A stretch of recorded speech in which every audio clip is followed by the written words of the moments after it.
I think we're good now. That was really weird. Okay.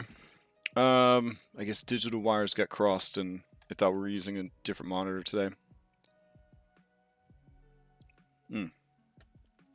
All right. Last week, we were working on Gothic ancestries, heritages, and lineages. And we hit upon some pretty cool ideas, some pretty cool design options by sort of looking at what we liked about 5e and also what we liked about Pathfinder 2. And we hit upon the idea of having essentially 3 core classes. I'm actually going to move Fiend up here to be a lineage. Yeah, so we hit upon the idea of having 3 main species. So furries, because and then humans, and then fae, because similar reasons.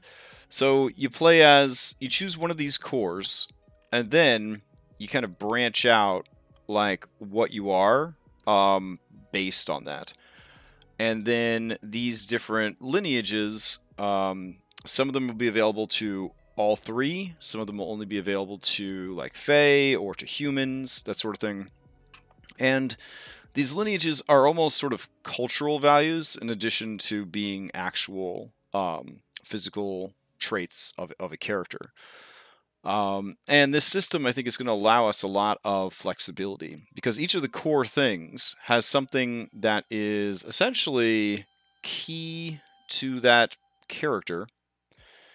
And then beyond that, you can kind of flesh out in whatever direction you want to go. So, and this allows us to basically harvest heritage feats from any of the existing races and sub-races in 5th edition D&D and sort of redistribute them as a list. So Cadenex was talking to me about having a point buy system, and this is actually something that we did in our homebrew game Iron Hack. Is we had a system where essentially you could buy racial abilities, and then you could take on flaws and quirks that were detrimental to your character, both from like a role-playing standpoint and also from a mechanical standpoint. They're a lot of fun from a role-playing standpoint, but they're definitely mechanically detrimental.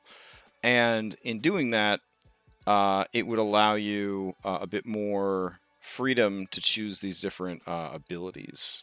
Let's see. I'm trying to find the document though that has all that stuff in there. I think it might be this one. Yeah, here we go. So basically, it was based off of like Hackmaster's character design system. I want to say 4th edition Hackmaster. So you got a certain number of build points, and you would use those build points to essentially buy the abilities of your character, and this applied to everybody. And then there were different abilities that were available to different characters, and they cost different amounts of build points. And so you could get a whole bunch of crappy little abilities, or you could get some really, really powerful, bigger abilities. And so you could end up with a Dragonborn that had wings and 2 different breath weapons, for example. So it had a lot of really cool features to it. This setting also featured playable pixies, which was pretty fun. We had a whole document just for that. So it was a cool campaign setting, and it definitely allowed you to have more interesting build options for your characters. So it's similar to what we're doing, but we're going to just price it out that everything that is relatively weak will be available at level 1, and then things that are mid-range, you'll have to be like level 3 or something. And then more powerful stuff will be like level 7, and so on and so forth. So we'll kind of tier the levels like that to level gate the content rather than making that content available from the get-go.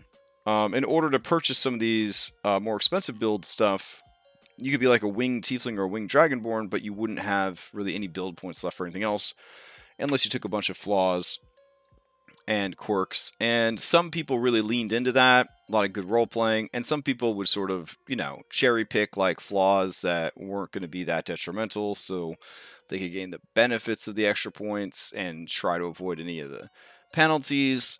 And it also fell on the DM to keep track of all those flaws and the mechanics behind them, so it was a lot of work for the DM. So I kind of want to avoid all of that. So I know 5e has a flaws mechanic built into it, but ultimately it's not very, it's not really enforced or anything mechanically.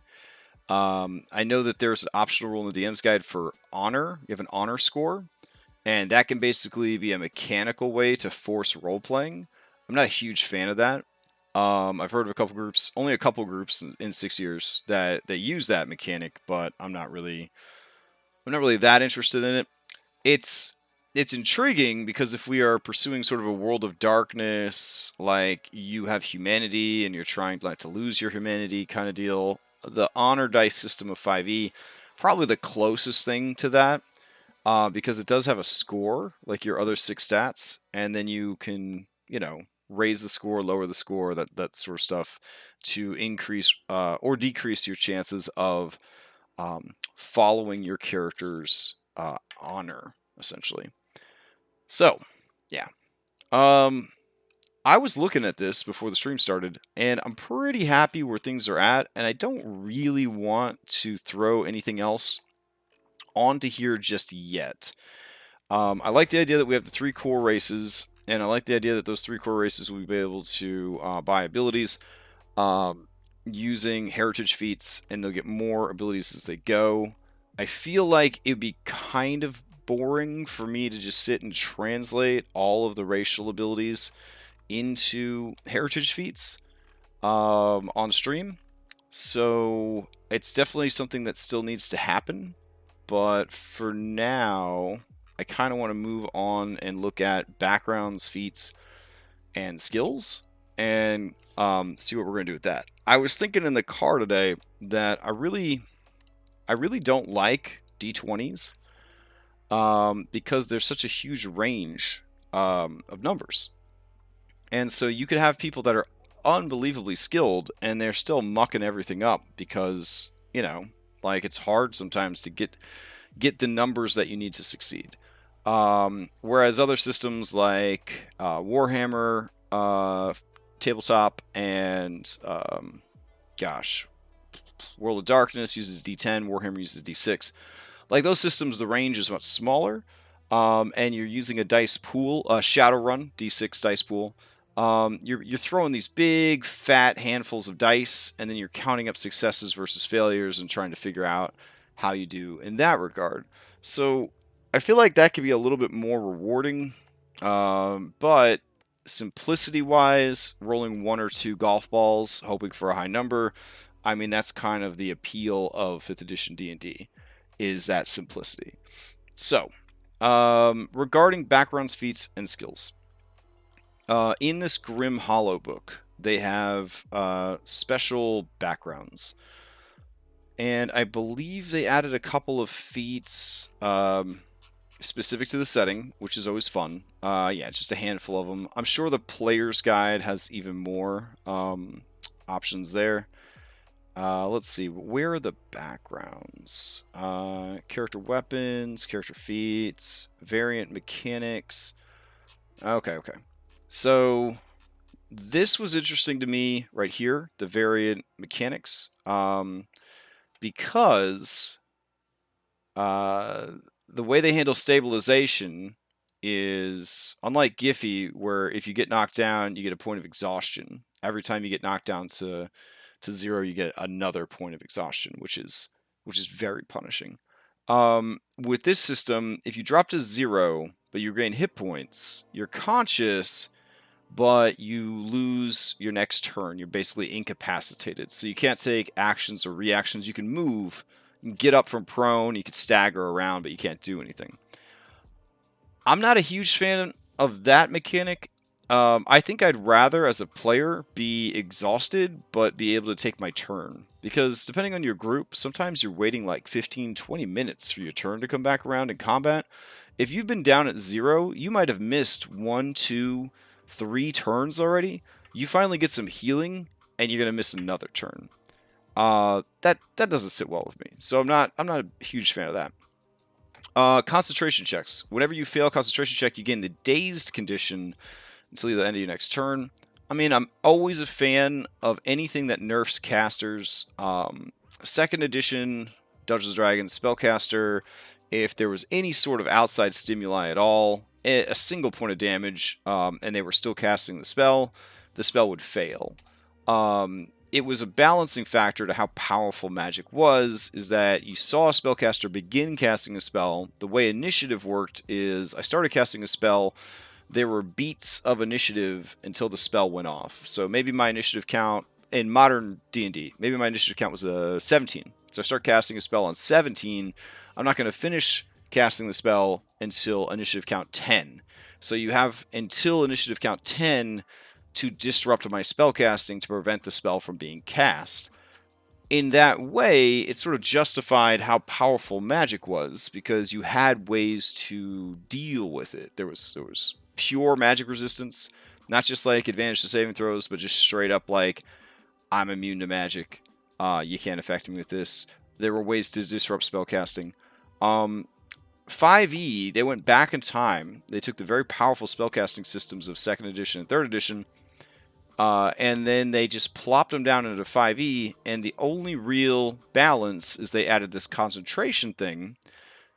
But between resilient constitution, sorcerers with constitution saving throws, warcaster, and now the latest thing with Tasha's is you could play a warlock and just take an invocation that makes it so that you never fail a concentration check, like ever.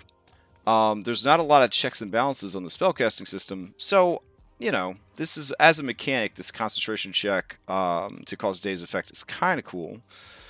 Daze Effect, according to Grim Hollow, if you're concentrating on a spell and become dazed, you lose concentration on the spell and it immediately fails. While dazed, you can't concentrate on spells. So not only do you lose that spell, but you can't immediately start another concentration-based spell, which is kind of cool. Then, of course, they add a bleeding mechanic, which we already have. I don't know. I just thought it was worth kind of pointing those things out. Again, Grim Hollow is a really, really good system. I'm a big fan of it. All right, here we go. Chapter 6, Advanced Backgrounds. This is where we're actually going to.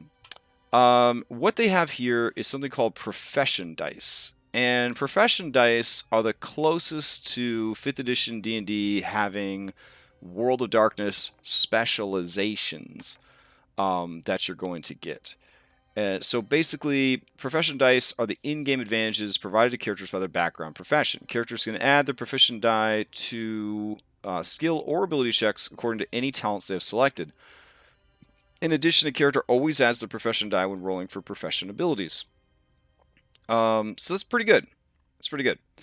So basically, as you become better at your profession, which is yet another aspect of your character that you can customize and level up and rank up, you will get these extra dice that you roll. So you're rolling a d20 for the check, but now you have an extra 1d4 and maybe another 1d4 from guidance or from bless. So now you're at, like, I guess it wouldn't be from bless, but from guidance, so now you get 2d4 plus a d20.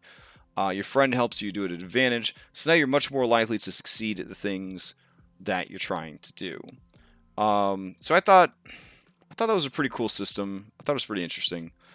Furthermore, within each background are talents. So you take talents to show what kind of specialization you have in your background.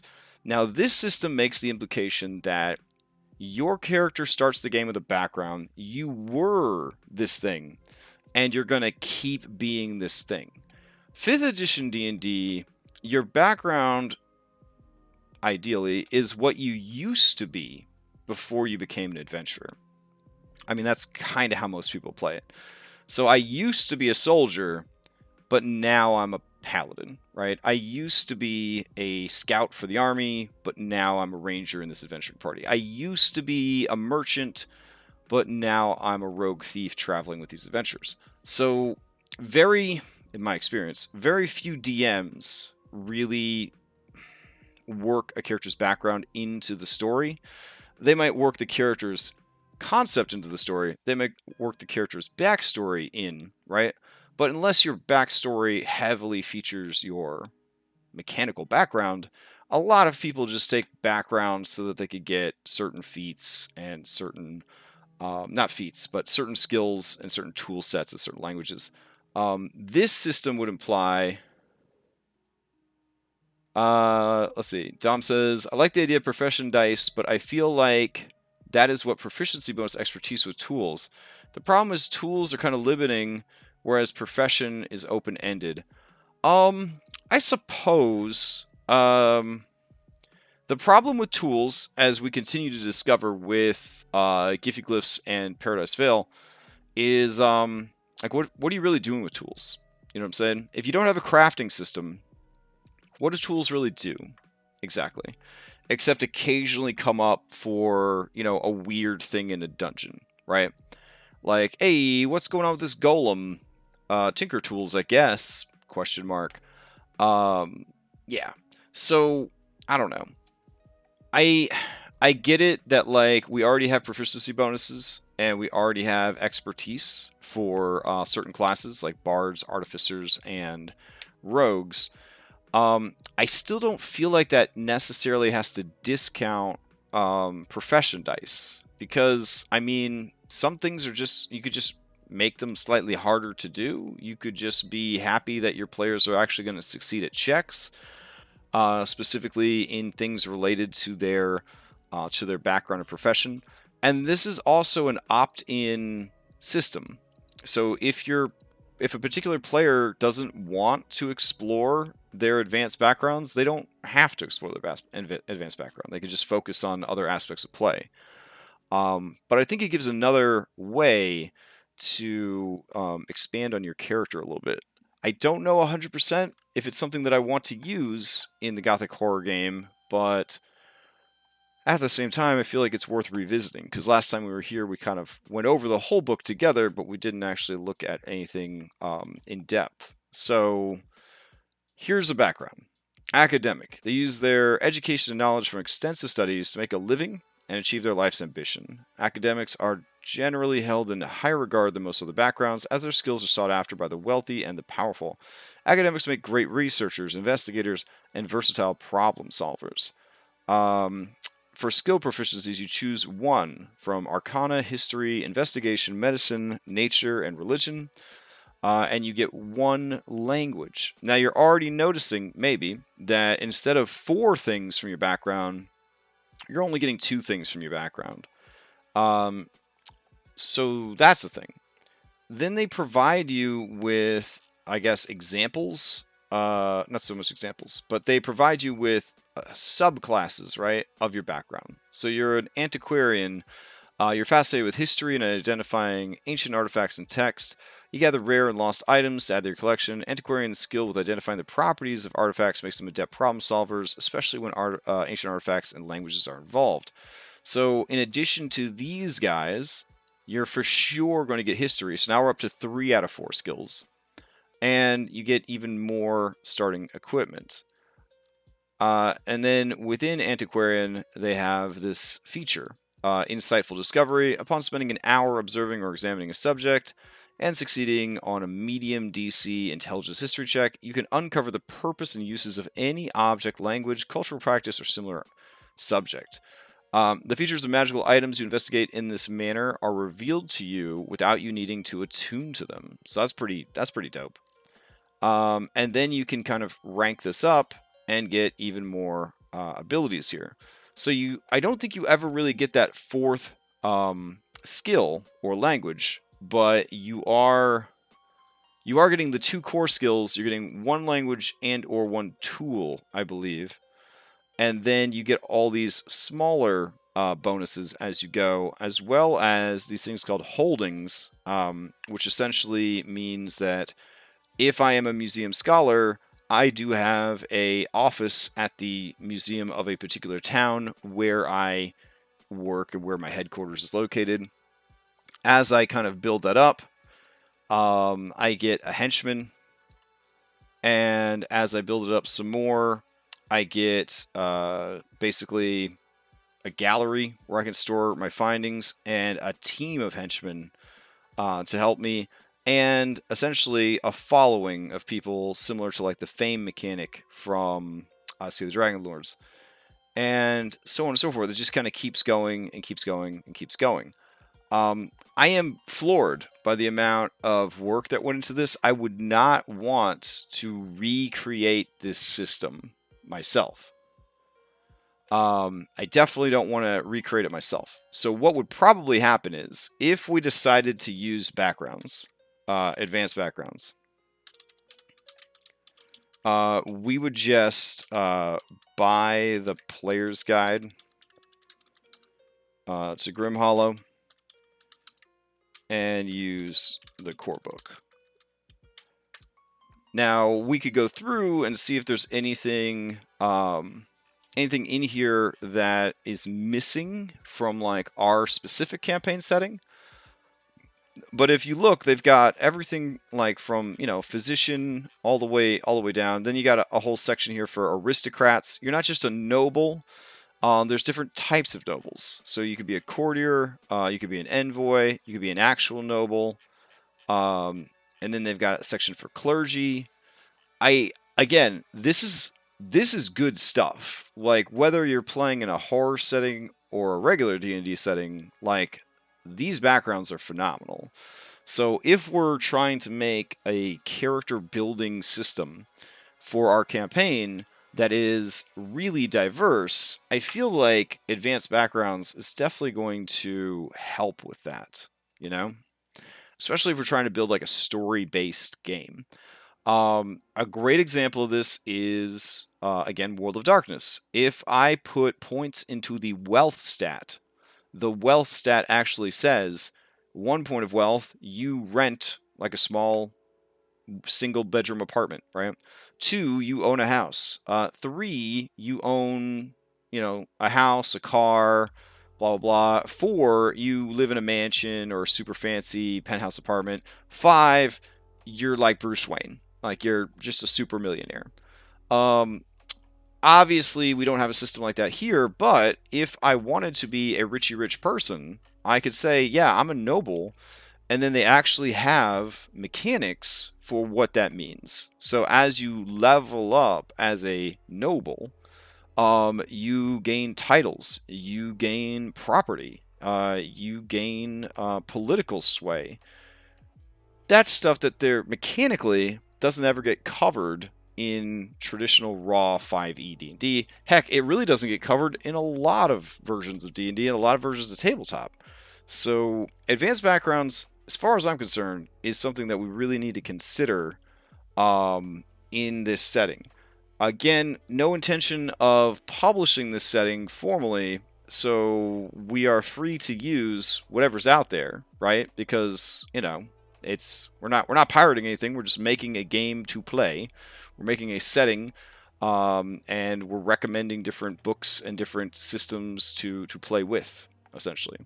So I think advanced backgrounds are fantastic. Is basically what I'm saying, and I intend to use them at least in one of the adventure paths that I run for the Gothic Horror game. But if they prove to be enjoyable, if they prove to enhance the story and the role playing, I'm definitely going to stick with it and use more. Again, there is a player's guide. I don't believe it's out yet, but I think it just kickstarted or something. And that's going to have some pretty exciting stuff in there. So, let's see. All right, cool. So then there's classes. Let's see. Were there any special classes included with Grimhollow? I don't believe so. I think... Oh, yeah, sorry. Let's go to the talent section. Here we go. while we're still talking about backgrounds. So each of these advanced backgrounds allows you to have access to talents. These talents are essentially like heritage feats that we talked about last week, but tied to and related to your background. Now, if you use advanced background, they got to be kind of like Epic Path and Honestly the Dragon Lord and be integrated in the story. But I think the reason a lot of background stuff never gets explored, but I think that is the reason a lot of background stuff never really gets explored in normal 5e. Um, yeah, so I have played in quite a few games, and I have run quite a few games. Very rarely in a 5e game does background ever come up. I had a DM in Waterdeep, Dragon Heist, and Dungeons of the Mad Mage that during downtime, he actually kind of restricted us to downtime activities that were related to our backgrounds. That was probably the only DM that I've encountered that was like, well, this is what you do, so you should do stuff related to your background. And that was kind of cool. And my character in that campaign, who was Chamomile, she was a courtier who wanted to be an adventurer. So whenever she was back in Waterdeep not adventuring, she had to basically reopen her courtier business, which is like sort of like a lawyer kind of. And it was kind of cute because it reminded me a lot of that show Psych that came out a million years ago about psychic detective. And his friend Gus was a pharmaceutical sales rep. That was his real job. But then he would get dragged into adventures with his friend Sean and, go on psychic detective adventures and stuff like that. I kind of had that vibe from Chamomile that she was trying to break out of that daily grind job and focus on adventuring, but that daily grind job was still there. And there was actually a turning point in the campaign where things were going so badly with her courtier job / background that she basically closed down her courtier business to focus on being an adventurer. And yeah, so story beats, right? Story beats provided by background. I guess that's how it was supposed to be all along. But I'm a terrible DM, and I couldn't tell you right now any of my characters' backgrounds or any of my players' characters' backgrounds off the top of my head. I just wouldn't know. Mechanically, they have such little impact on the game, and story-wise, they don't really have too much impact on the game. Andronikos from my Sunday game, I want to say he's an athlete, but I don't actually think he took the athlete background, so I'm not 100% sure. Again, like, it's not really very well developed other than giving you like Maya's an anthropologist, but why? You know what I'm saying? Like, what are we even doing here? So this system is so thoughtful and so developed that I feel like in the right game, you would essentially, when you're declaring your character, you would also declare, for example, I would say I am a human who embraced the darkness. I'm a beast master ranger, beast hunter, right? So like it's a big long title, but it's basically encompassing everything that I am. I'm a human being at my core, but my lineage is a person who's embraced the darkness. But I'm also a ranger, but I'm also a beastmaster ranger. And within being a Beastmaster Ranger, I am also an Outlander Beast Hunter. So me and my monster go out and hunt other monsters, and I myself am kind of monstrous because I've embraced the darkness of the world I live in. And right there, you've got a whole thing, right? Like a whole dynamic is kind of developing just with that addition of the background actually mattering, actually adding something to the game. So, could be cool. Could be cool. All right, so let's talk about talents. Talents are basically background feats. If we're calling everything a feat, if we're going Pathfinder 2 on this and everything's a fucking feat, talents are background feats. So in Grim Hollow, you've got background feats, and they are divided into academic, aristocrat, clergy, common folk, criminal, militaristic, outlander, and Seafarer, just like the core backgrounds. And then as you're leveling up, you take some of these as you unlock them, and they give you additional bonuses. So, going off the example of being a Beastmaster, we'll go all the way down to Outlander. Oh, wait. That's right. It's a universal list that is divided up across all these. So for Outlander, maybe I want Beast Whisperer, right? I'm just so good at dealing with animals. So I go down here. Whenever I make a Wisdom Animal Handling check, I get to add my Proficient die. So remember, Profession die is not something you get all the time. It is the World of Darkness equivalent of a specialization. You only get your profession die when you're doing something extremely specialized within your field. So you wouldn't get the profession die for every single thing that you did. You would only get it in this instance for training or directing orders to a beast. Very, very specific situations. And all it is at first is a D4, but it does scale up with you as you continue to level up. And then if I got to rank 2 of Outlander, I could pick another one. So I would go here for Outlander, and I would say, I'm also going to be really, I'm really going to be hardworking. Yeah. So then I go down here and I check out hardworking. EFGH. There we go. Whenever you make a constitution check for repetitive tasks, such as marching or laboring for hours without rest, you can add your proficient die to the roll. So, honestly, these are like mechanical, well-defined mechanical bonuses that if your DM is generous / not a total jerk, when you're playing D&D, you might say something like, hey, is there any way I can make this roll advantage? Because I got a background in Courtier, so I know a lot about documents. So if I'm forging documents, wouldn't I be like really good at forging documents because Courtier background? And the DM would be like, sure, you could roll with advantage. Or your DM might say, sure, I'll lower the DC since it's related to your background, right? Like that's when you hear about backgrounds, is when players are trying to get bonuses, right? This system is like, cool, what if we actually quantify those bonuses, right? So if I took Gambler, whenever you make a dexterity, sleight of hand, or wisdom perception check to cheat at a game or catch someone else cheating, you can add your proficient die. So they're basically like real specialized, hyper specialized situations where you could add a small bonus to your rolls.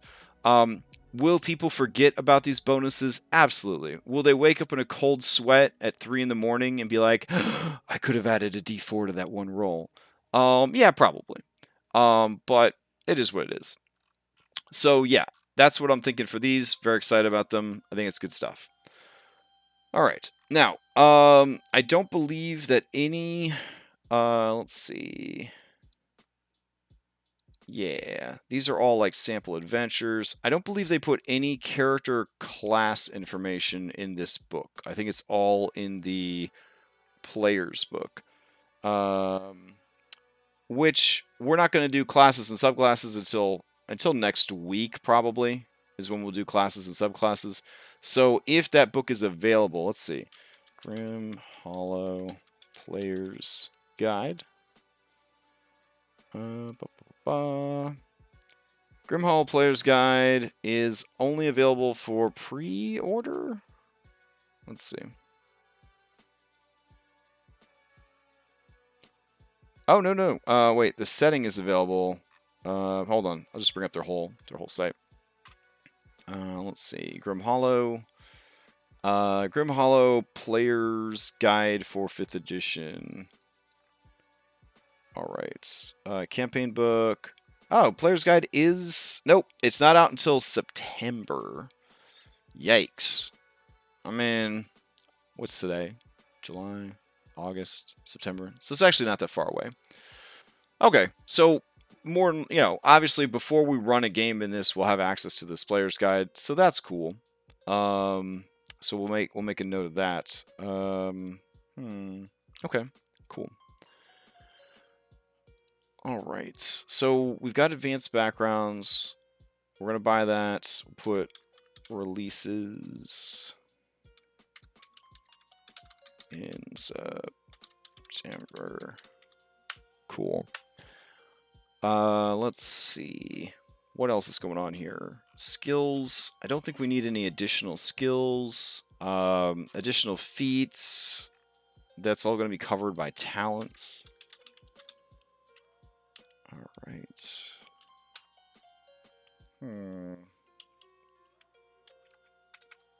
Okay. I'm going to put a section for feats, but not fill it out yet. All right, and then I guess we'll put a section for skills, and if we think of anything we need, we'll put it there.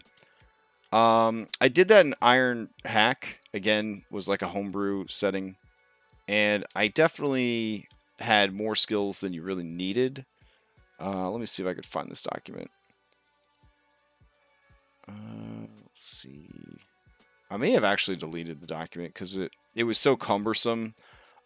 It basically had stuff like the rope use skill and all sorts of skill and like appraisal skills from earlier editions of the game that that really just don't have a place in 5th edition. And then Xanathar's came out and kind of explained, oh, Sleight of Hand does rope use and this skill does that.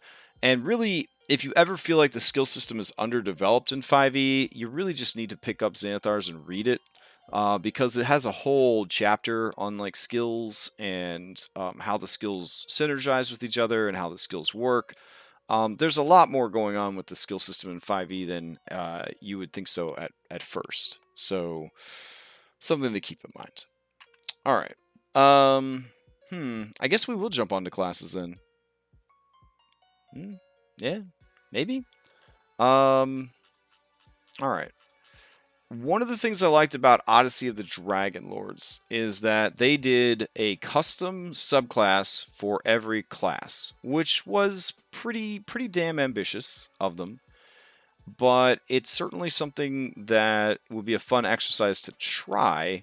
I don't necessarily think we have to flesh out every single one, but it could be interesting to do and see how we can make it work with what we have going on. So let's go to classes on D&D Beyond. Maybe all classes. There we go. And we could just start at the top. All right, so we'll do subclass ideas. Go. I'll zoom in just a little bit and we'll switch to full screen. There we go. All right, so for Barbarian. All right, Barbarian already has a bunch of shit already covered. In fact, if we went into Barbarian and looked at it, there is already the Path of the Ancestral Guardian, which is like 3rd place Barbarian. Pretty good for tanking if you're not fighting a lot of ranged people. Then you got Battle Rager, which is kind of hot garbage. Kind of everything from the Sword Coast Adventurers Guide is hot garbage. You got Path of the Beast. You got Berserker, which is just horrible. You've got Storm Herald, also terrible. You got Totem Warrior, which is OP. And you got Zealot, which is a strong 2nd place to Bear Totem. And then you got Path of Wild Magic, which is kind of like, it's whatever. That's a lot of paths. Do we really need another path is the question. I'm certainly leaning towards Path of the Beast as something that would already, that would be pretty prevalent. So why don't we, here's an idea. Why don't I copy these guys? There we go. And we'll discuss, right? Like how the lore would kind of shake out for these guys. So Ancestral Guardians, let's see. There we go. Oof, that's terrible. Okay. So Ancestral Guardian, I don't know, Spooky Ghost, Protect you and your allies. I feel like that's on brand for Gothic Horror. Like, that's not too bad. Battle Rager, terrible. That's all we have to say about Battle Rager.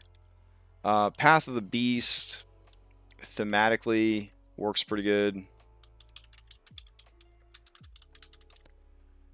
Alright. Path of Berserker, terrible.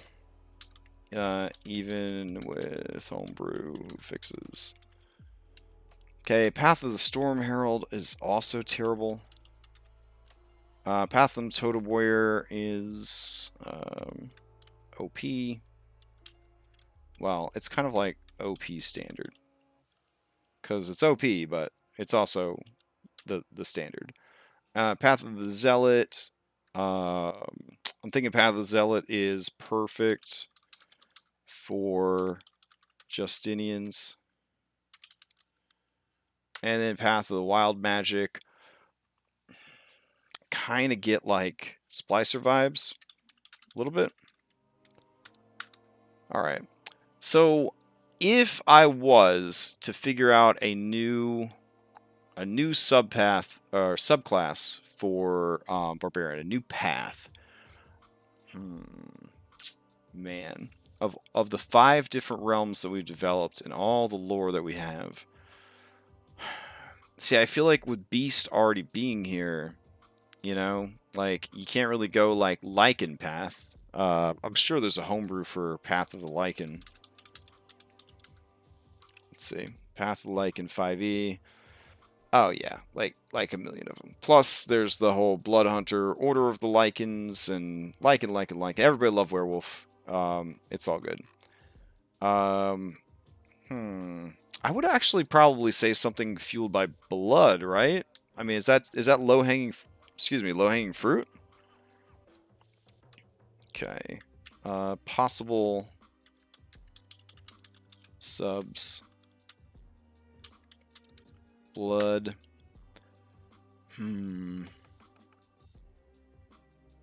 Yeah, I don't know, because like Ancestral Guardian would be pretty good for Fae / Folka.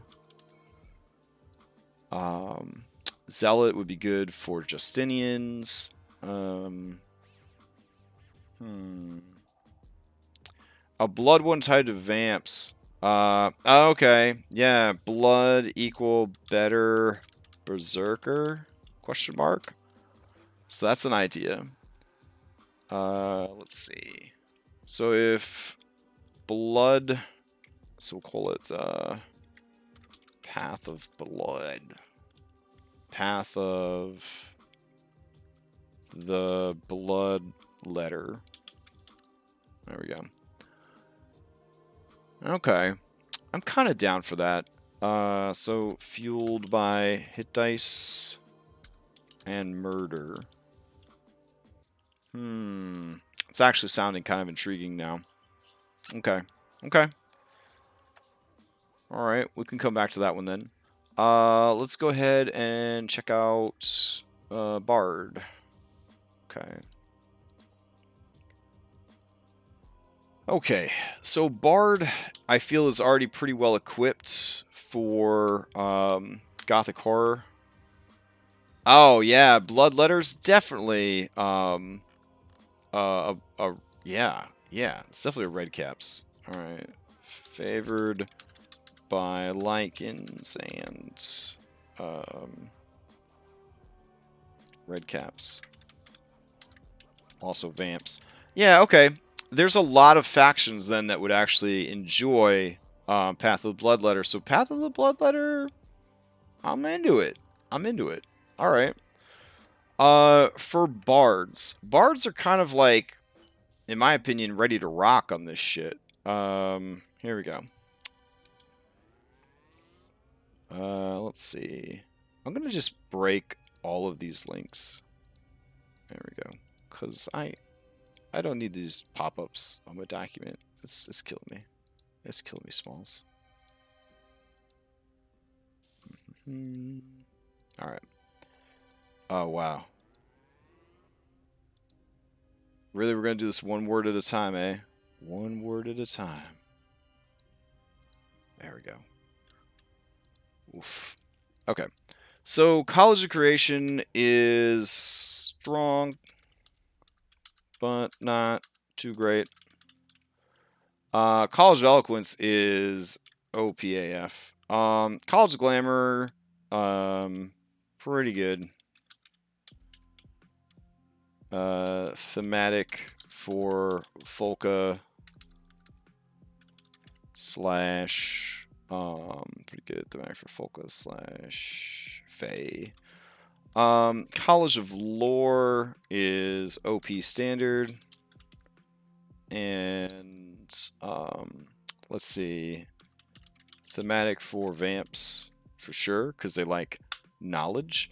College of Spirits, spooky, so it works. College of Swords, I mean, everybody's into that, so shrugs. College of Valor is like a lamer version of Swords.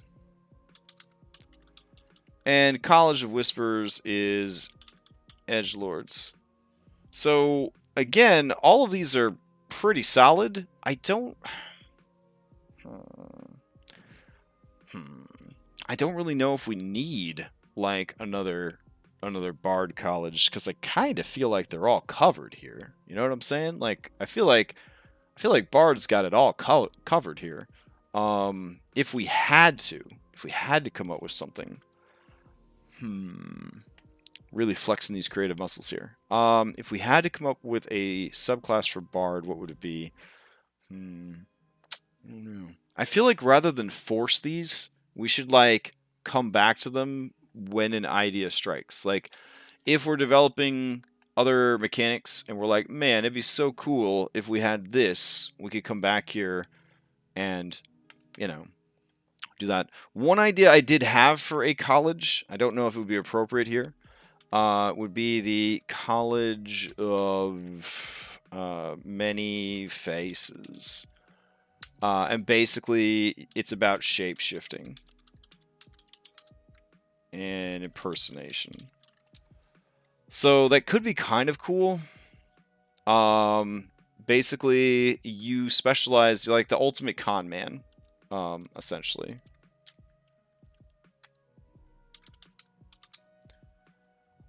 So you would you go around, like you'd have disguise self, that'd be like a cornerstone of the ability. Also lead into like alter self type abilities. Yeah, so that's kind of like my idea there. Religious or clerical bard? We don't. Yeah, that's a good point.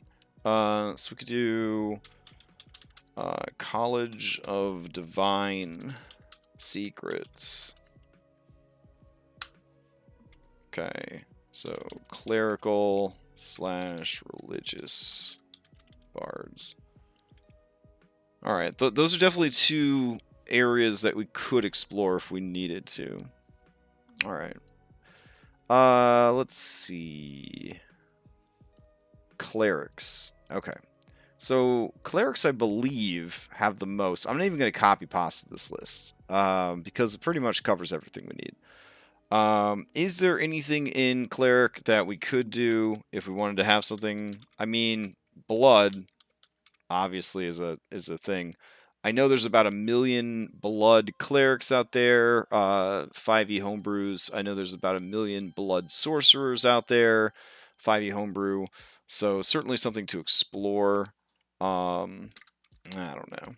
I feel like we've got Arcana, Death, Forge, Grave, Knowledge, Life, Light, Nature, Order, Peace, Tempest, Trickery, Twilight, and War. Is Peace what they turned love into? I think so. Emboldening Bond. Yeah.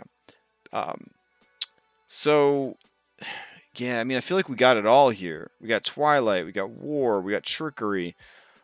It's so complete. The only one I could think of would be a Blood Domain. Because even with Shadows, we have Twilight. As far as edgelord stuff, we got Grave and we got Death. as far as the vampires, they've got knowledge. The more warlock people have literally war and order. So yeah, it's kind of all covered, you know. All right, let's try druids. All right. So druid, I think there's some potential here. The problem with druid is convincing anyone to play a druid besides moon who hasn't played a moon druid yet. Because everybody got to play that moon druid at least once to know that they don't really want to play a moon druid. Oh, a slicer cleric?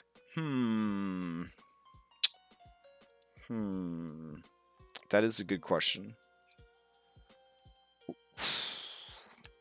I mean, if you had technology, right? I mean, I would say they could do nature or order. All right, let's open up our build document and get the religious stuff going. So hold on.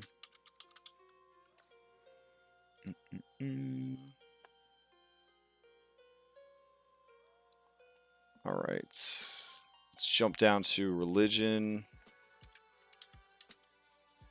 All right, so we got these 9 faiths, and we never actually explored what. I mean, we explored the religions themselves, and we talked about some of the domains that they would have,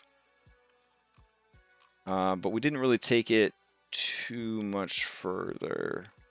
So let's look at these 9 different religions and see what we could parse out of this. Okay. So, the light. Obviously, for domains, we're looking at... let's go back to the Cleric tab. Literally light, life, order, right? All the goody stuff that you would think. Oh, iconoclast from Mythic. Maybe, but at that point, why not just be a divine sorcerer? Like, why even be a cleric at that point? Is kind of my stance on it. Now, we literally have blood as a religion. And within blood, we're talking about, we could do life, death, and knowledge, if we didn't want to make up anything new. Alright, then we got Lady Christine, who is essentially like the Jesus Christ of this campaign setting. And so there's a little bit more of New Testament kind of going on here. So I'm definitely thinking peace, for sure. And what if the light didn't have life at all? What if it had light, order, and war? Because they're kind of always going to battle against everybody else. And then we moved life down to Lady Christine. And let's see. Blood, I feel life and death is good and all, but they also like magic. So we got death. So obviously death is good and grave is good. For strength, there used to literally be a strength domain, but I think it was one of the Magic the Gathering UAs that never made it all the way. Let's see. Forge domain, death domain. So science, aka no religion, I feel like they would still have forge and probably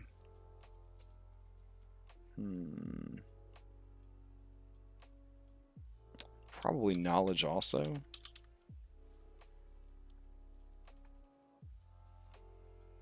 A cleric that believes all higher powers are bad, can't stand the Dark Lords.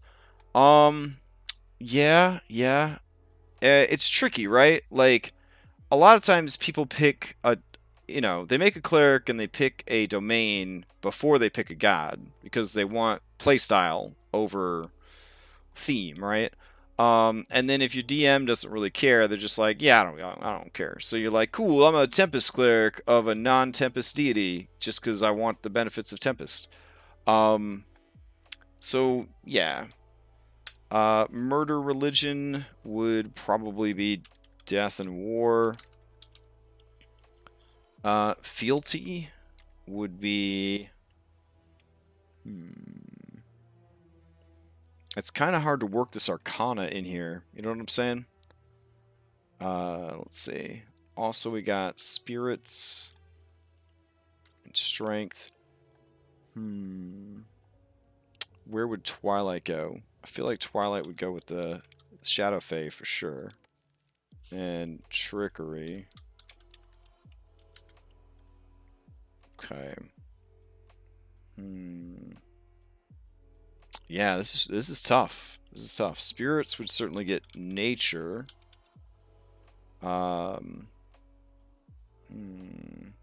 Strength would probably be order and war, but that's super similar to what the light has already. Man, this is rough. Death, blah blah blah. Yeah. Dividing up the domains is going to be really tricky. Really tricky. Let's see. Or we don't stress it too much, but it'd be kind of nice if we could, like, fit each of these into at least one of the 9 religions, or lack thereof of religion. Okay.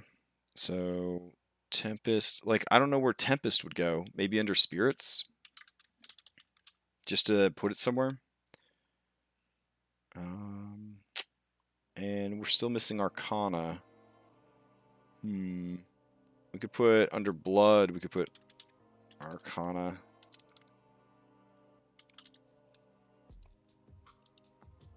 There we go.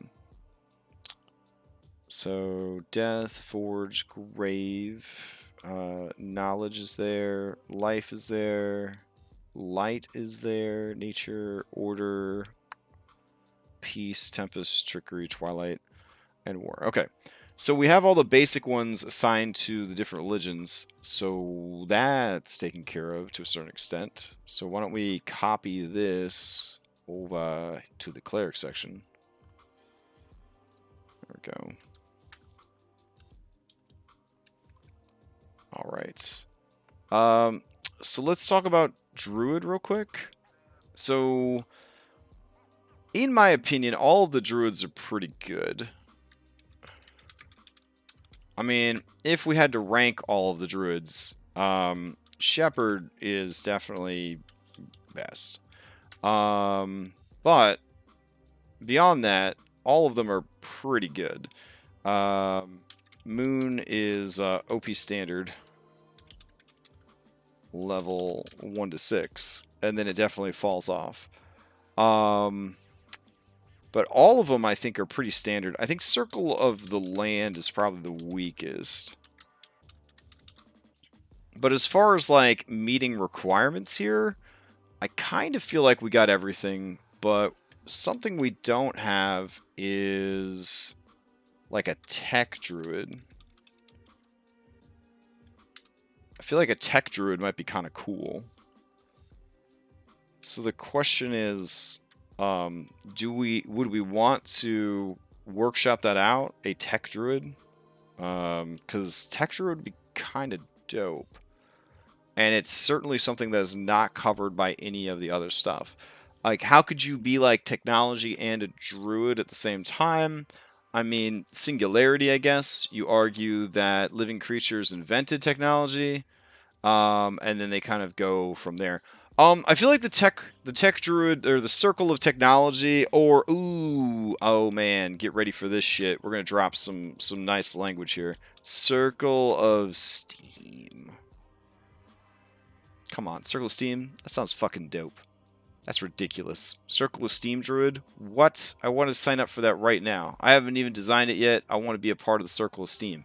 That sounds amazing. Circle of Steam is the best druid that hasn't been made yet. Okay, we're done. There's no more talking. We're gonna make Circle of Steam. It's gonna be a tech druid, and we're going to make it work. God damn it. It's going to be the new Artificer, whatever. All right, that was easy. Let's move on to Fighter. All right, so a lot of people feel that the Battlemaster Fighter should be available to all fighters for all reasons. Circle of Iron, bro, that's not as good as Circle of Steve. Circle of Steve just like rolls off the tongue. Oh, we really out of time already? That's kind of bullshit. All right. I guess we're leaving off with Fighter. All right, I will put in parentheses Circle of Iron, but honestly, not even close. Not even close, Circle of Steam. So let's see. All right. So what we did this I guess design session is we reiterated that lineage and species is good. 3 main species, any number of lineages, some of which are specific to certain species, some of which will be available to all species. Once you've settled on your species and your lineage, you then have access to oh, I get it, phone. You then have access to heritage feats. Heritage feats will be farmed from all of the 5th edition races and racial feats. So that's what's happening there. For backgrounds, we are going to just crib and use the Grim Hollow backgrounds because I'm super curious about them. I want to see them in play, and this would be a great opportunity to do that. And in September, we will remember to pick up the new book from Grim Hollow, so we have even more advanced background options. But I definitely want to do advanced backgrounds. Couldn't come up with any feats or skills off the top of my head that I wanted to include at this time, but we have a space for them when we decide to add any. And then we started to dig into classes and subclasses. One, I think it's a good exercise for world building because you look at the classes and subclasses that are available, and it gives you a better sense of where they would fit within the world, right? Like, does this world have room for wild magic sorcerers? Or not sorcerers, wild magic barbarians? Maybe. Where do we put them?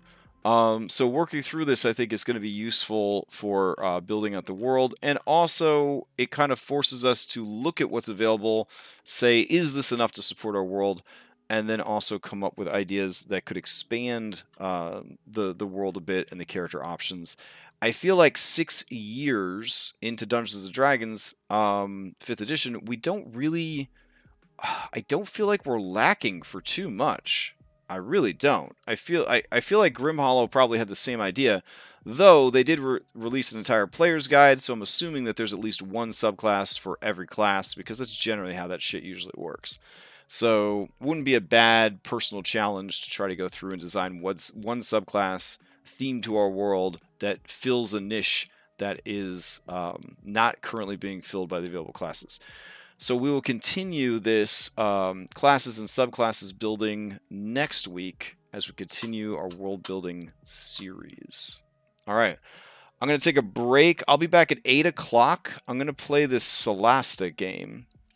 Even though I have a lot of other stuff to do, including working on Princess Heist, I really wanted to play this game. And honestly, in life, if you don't just like sit down and do it, sometimes you're just never going to do it.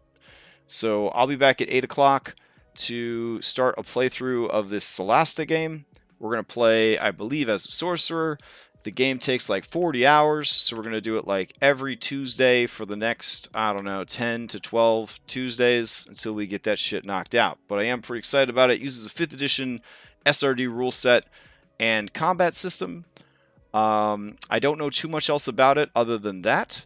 And I guess there's no romance system.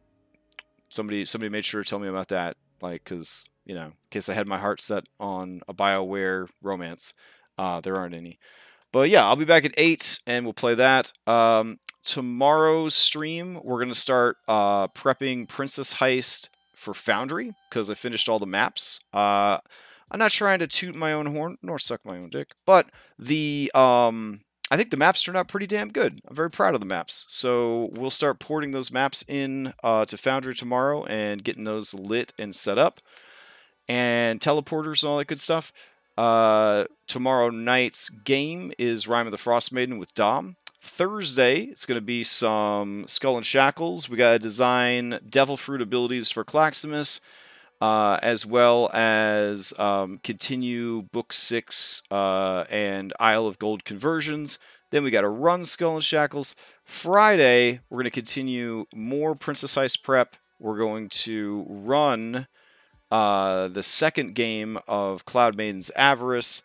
Saturday morning, more Princess Ice prep. Saturday night, Princess Ice playtest group number 1. Sunday morning, Princess Ice playtest group number 2. Sunday night, prep is Mythic Odyssey. And then Sunday night will be Mythic Odyssey. Holy shit, that's a lot of Dungeons and Dragons this week. All right, so I'm going to go grab something to eat and drink, and I'll be back at 8 o'clock. I hope you guys join me, and we'll check out this game together. Otherwise, I will see you next time.